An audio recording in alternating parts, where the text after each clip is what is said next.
मी देवेंद्रजी अजितदादा टीमने आम्ही काम केलं, त्याची पोच पावती एकीकडे विकासाला चालना दिली, दुसरीकडे कल्याणकारी लोकाभिमुख योजना आम्ही केल्या, लाडकी बहीण योजना आणि इतरही योजना, शेतकरी कष्टकरी या ठिकाणी युवा प्रशिक्षण, त्याचबरोबर ज्येष्ठांसाठी योजना केल्या। मी आपल्याला एवढंच सांगतो, लाडक्या बहिणी पण इकडे आहेत। कोणी किती विरोधकांनी आरोप प्रत्यारोप केले तरी सुद्धा लाडकी बहीण योजना कधी बंद होणार नाही।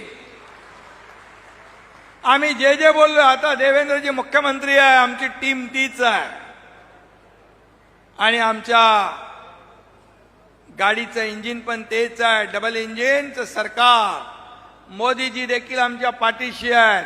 त्यामुळे जे जे आम्ही बोललोय ते आम्ही टप्प्याटप्प्याने पुढे करणार, हा महायुतीचा शब्द आहे। आम्ही प्रिंटिंग मिस्टेक म्हणणारं सरकार नाही, हे दिलेला शब्द पाळणारं सरकार आहे। आणि म्हणून मी आपल्याला खूप खूप शुभेच्छा देतो।